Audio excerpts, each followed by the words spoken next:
தமிழுறவுகளே வணக்கம். ஒரு நூல் திறனாய்வு. நூலின் பெயர் திராவிடம். நூலாசிரியர் வியாழன். மாணவர் பதிப்பக வெளியீடு.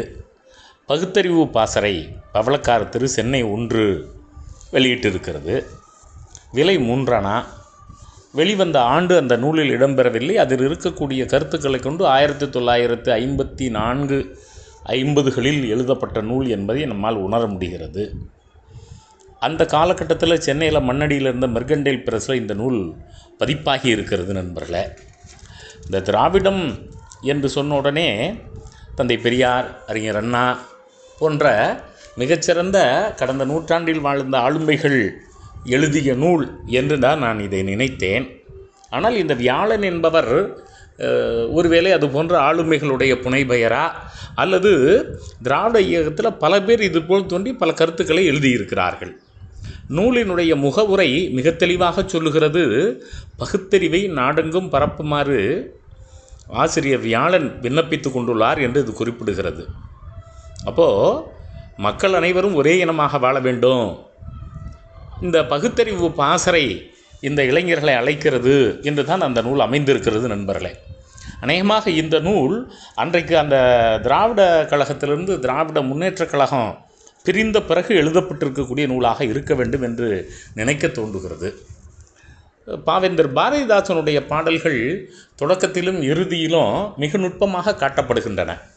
பாவேந்தரை பொறுத்தவரை இந்த திராவிடத்தை தட்டி எழுப்பிய ஒரு மிகச்சிறந்த கவிஞர். வலியோர் சிலர் எளியோர் தம்மை வதையே புரிகுவதா, மகராசர்கள் உலகாளுதல் நிலையாமெனும் நினைவா, அந்த பாடலை அப்படியே எடுத்துக்காட்டி நண்பர்களே. சரிநீதி உதவுவாய், சமமே பொருள் ஜனநாயகம் எனவே முரசறைவாய், இலையே உணவிலையே கதியிலையே என்னும் எளிமை இனிமேல் இல்லை, எனவே முரசறைவாய் என்கிற அந்த பாடலோடு தொடங்குகிறது இந்த நூல். திராவிட நாட்டை மூளைக்குள் முடிச்சு போட்டு அடிமைப்படுத்தி இருக்கிற ஆரியத்தை அம்பலப்படுத்துவதாக இந்த நூல் அமைந்திருக்கிறது நண்பர்களே. திராவிட மக்கள் பஞ்சையாய், பராரிகளாய், ஏழைகளாய் கொடுஞ்செயலுக்கு உட்பட்டு கிடக்கிறார்களே என்பதற்காக வருத்தப்படுகிறது நண்பர்களே இந்த நூல். இன்றைக்கு சில சனாதனிகள் சனாதனம் உயர்ந்ததென பேசுகிறார்களே. 1950களிலேயே திராவிட இயக்கம் மிக தெளிவாக பேசுகிற நண்பர்களே. திராவிட மக்கள் சமுதாயத்திலே சனநாயக மாய்கைக்கு அடிமைப்பட்டு கிடக்கிறார்கள். மாய்கை என்றால் கொலை. இப்போது இந்த சனநாயகத்தை வீழ்த்துவதே இந்த சனாதனம்தான் என்பதில் திராவிட இயக்கம் தொடக்கத்திலிருந்து ஒரு அணுகுண்டு வார்த்தைகளை பயன்படுத்துவது கவனிக்கிறோம் நண்பர்களே. இந்த திராவிட இனம் அரசியல் அடிமைப்பட்டு கிடக்கிறது, பொருளாதாரத்தில் பணியாட்களிடம் அடிமைப்பட்டு கிடக்கிறது. சமூக, அரசியல், பொருளாதார திராவிட அடிமைத்தனத்தை தோலுரித்து காட்டுவதாக இந்த நூல் அமைந்திருக்கிறது நண்பர்களே. ஆரியத்துக்கும் வடநாட்டு பணியாக்களுக்கும் திருநாடு வீழ்ந்து கிடக்கிறதே என்ற அந்த ஆசிரியர் அதை பற்றி கவலைப்படுகிறார். ஆரியம் பல்லாயிரம் சாதிகளை உருவாக்கி பூனையும் நாயுமாய் நம்மை வாழ வைத்து விட்டதே என்று சமுதாயத்துறைகளே என்கிற அந்த தலைப்பில் ரொம்ப நுட்பமாக அலசி ஆராய்கிறார் நண்பர்களே. மாரியம்மன் முதல் மன்னார் சாமி வரையிலே மண்ணுருவங்களை வழங்க வைத்து விட்டார்களே.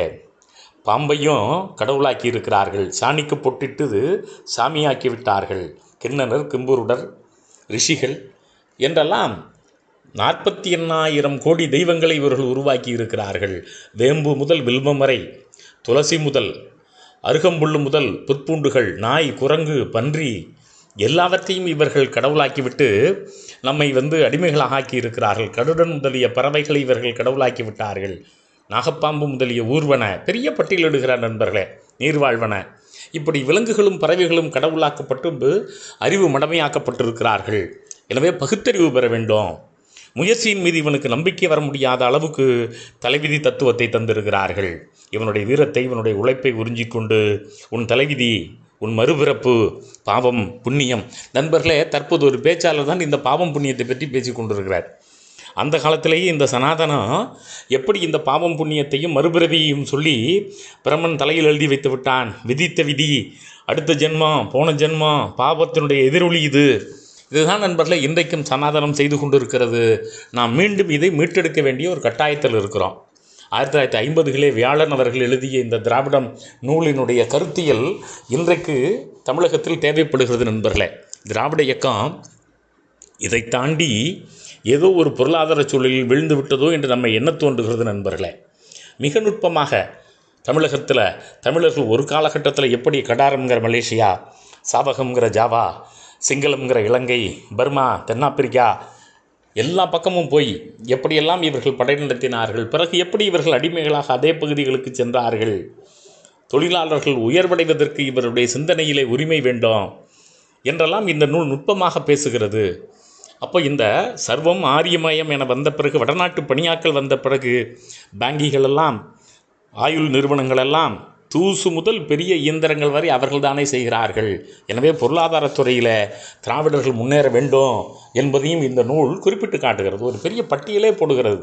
இன்றைக்கு அம்பானி அதானி இருந்த மாதிரி அந்த காலத்தில் ஒரு காந்தி சோப்பு, நேரு சிகரெட் என்றெல்லாம் இருக்கிறார்களே, அம்மாமி அப்பளம் என்று ஆரியர்கள், கரிகரன் ஊறுகாய் என்று, டாட்டா எண்ணெய் என்று, டால்மியா சிமெண்ட் என்று, பஜாஜ், இப்போ இன்றைக்கும் அவர்களை பார்க்குறோம், கோயாங்கோ, பாரத் என்றெல்லாம் இவர்கள் எப்படி வாழ்கிறார்கள், வடநாட்டு கோதுமை இங்கே எப்படி வந்திருக்கிறது, பெரிய பட்டியலை தருகிறார்கள் நண்பர்களே.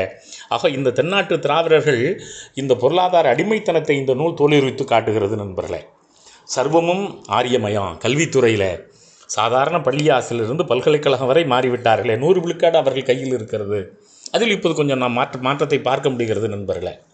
அரசியலிலே முழுக்க அவர்கள் தானே ஆதிக்கம் செலுத்துகிறார்கள். 1950களில் அன்றைக்கு காங்கிரஸ் பேர் இயக்கத்தில் எந்தளவு இந்த ஆரியர்கள் தங்களுடைய ஆதிக்கத்தை செலுத்தினார்கள் என்பதை இந்த நூல் மிக நுட்பமாக, அப்போது இந்த திராவிட மக்களினுடைய அறியாமையை, பாமரத்தன்மையை, அச்சத்தை, மடமையை துணையாக கொண்டு ஒருவரையும் இழவிடாமல் இவர்கள் செய்தார்கள். இப்போது மீண்டும் என்ன பிற சூத்திரர்களை தூண்டிவிட்டு பேச வைக்கிறார்கள். ஆமாம், எப்படி இந்த பிச்சை எடுக்க வந்தவன் பிரமாணன் என்று ஒரு தலைப்பே தந்து அந்த ஆசிரியர் எழுதியிருக்கிறார் நண்பர்களே. அவர்களுடைய வருகை, இவர்கள் எப்படி பாட்டாளி மக்கள்கள் பஞ்சையாய் கிடக்கிறார்கள் என்பது. ஆமாம், அப்போது நம்மிடம் இருப்பது ஒரே உயிர், அந்த உயிர் இந்த திராவிடத்திற்காக போகட்டும் என்றெல்லாம் அவர்கள் அந்த நூலில் எழுதியிருக்கிறதை நான் பார்க்கிறேன் நண்பர்களே. உண்மையிலேயே அந்த நூலில் இடம்பெற்றிருக்கிற அந்த கருத்தியலை இன்றைக்கும் நாம் நுட்பமாக கவனிக்கிறோம். ஆரிய இருட்டு, அறியாமை இருட்டு, ஆரிய சேறு, திராவிடம் வீழ்ந்து கிடக்கிறது என்றெல்லாம் மிக நுட்பமாக இந்த நூல் பேசுகிறது நண்பர்களே. ஆமாம், நீரோடை நிலம் கழிக்க, நெடுமரங்கள் நிறைந்து பெரும் காடாக பெருவிலங்கு தேரோடி வாழ்ந்திருக்க பாரதிதாசனுடைய கவிதையை அப்படியே உரைநடையாக்கி போட்டிருக்கிறார் நண்பர்களே. ஆமாம், புனலுக்கும் அனலுக்கும் சேற்றினுக்கும் கக்கும் விஷப்பாம்பினுக்கும் பிளத்தினுக்கும் கடும் பசிக்கும் இடையரா நோய்களுக்கும் பலியாகி கால்கைகள் உடல்கள் சிதைந்து பச்சை ரத்தம் பரிமாறி இந்த நாட்டை சலியாத வருவாயும் உடையதாக தந்தது எவர்? பாரதிதாசனை உயிர்கவிஞர் என்றே இந்த வியாழன் குறிப்பிடுகிறார். உயிர்கவிஞர் பாரதிதாசனுடைய இந்த கவிதைகள் தமிழர்கள் தங்களுடைய நெஞ்சத்தில் ஏற்ற வேண்டும் என குறிப்பிட்டு சொல்லுகிற இந்த நூல் மிக நுட்பமாக பல விஷயங்களை அலசி ஆராய்கிறது நண்பர்களே. நான் முன்னரே சொன்னது போல பஞ்சையாய் பராரிகளாய் பசியால் வாடி கிடக்கும் நிலை மாற வேண்டும். இப்படி துணிந்து கேட்பதற்கே இந்த திராவிட இயக்கம் தானே நமக்கு துணிச்சலை தந்திருக்கிறது. ஆயிரம் பேர் இந்த பகுத்தறிவு பாசறைக்கு வருகிறார்களே. திராவிட நாடு திராவிடருக்கே என்றொரு தலைப்பு நண்பர்களே. திராவிட இனம் மனதிலே பூட்டிக்கொண்ட தலைகளில் சிக்குண்டு கிடக்கிறது, அதை தகர்த்தெறிய வேண்டும். இதுதான் நண்பர்களே மிக அடிப்படையானது. நம்மால் முடியாது, நாம் பிற்பட்டவர்கள், நாம் பட்டியலினத்தவர்கள், நம்மால் என்ன முடியும்? அப்போ இந்த சமுதாய சமத்துவத்தை அடிப்படையாக வைத்துத்தான் சாதியின் பேரால், சமயத்தின் பேரால் பொருளாதார சூழல் இங்கே நடக்கிறது என்பதை அன்றைக்கே வியாழன் குறிப்பிடுகிறார். 1950களிலேயே நண்பர்களே. இதை மிக நுட்பமாக நாம் கவனிக்கிறோம். ஆமாம், இந்த திராவிடத்தில் ஆரிய ஆதிக்கம் இருக்கிறதை தகர்க்க வேண்டும். மக்களை அடிமைப்படுத்துகிற சூழ்ச்சியாக நாம் இருக்கும் நாடு நமது என்பதை கூட இவர்கள் உணரப்படாமல் இருக்கிறார்கள். அது நமக்கே உரிமை என்கிற சிந்தனை கூட இவர்களுக்கு இல்லை என்பதையும் இந்த நூல் பேசுகிறது நண்பர்களே. திராவிட திருநாட்டினிலே எதற்கு ஆரிய முரசு? இந்த நூலில் பல்வேறு நுட்பங்கள் பேசப்படுகின்றன நண்பர்களே. இதை நாம் மிக நுணுக்கமாக கவனிக்க வேண்டும். இந்த திராவிடருடைய பகுத்தறிவு படைகளை சேருங்கள், அலையலையாக சேருங்கள் என்றெல்லாம் இந்த நூல் நமக்கு அந்த காலத்தில் ஒரு வாய்ப்பை, ஒரு வரவேற்பை அளிக்கிறது. தாயின் மேல் ஆணை, தந்தையின் மேல் ஆணை, தமிழர் மேல் ஆணை, தூய என் தமிழின் மேல் ஆணையிட்டே என் தோழரே உரைக்கின்றேன். நாயினும் கீழாய் செந்தமிழ் நாட்டார் கவிதை நான் கண்டும் ஓய்தல் இன்றி அவர் நலம் எண்ணி உழைத்திட நான் தவறேன் என்றெல்லாம் பாவேந்தர் பாரதிதாசனுடைய அந்த கவிதை வரிகளை உரைநடைகளாக்கி போட்டிருக்கிறார். தமிழரின் மேன்மையை இகழ்ந்தவனை என் தாய் தடுத்தாலும் விடேன், எமை நத்துவாய் என எதிரிகள் கோடி இட்டழைத்தாலும் தொடேன் என்றெல்லாம் குறிப்பிட்டு காட்டி இந்த நூல் இந்த திராவிட இயக்கங்கள் தொடக்க காலத்தில் பகுத்தறிவை, பொருளாதார முன்னேற்றத்தை, தமிழர்களுடைய சிந்தனையை விடுவிக்கிற அந்த போக்கோடு இருந்ததை நாம் உணர முடிகிறது. இன்றைக்கு நாம் கொஞ்சம் ஒரு மீள்பார்வை பார்க்கிறோம்.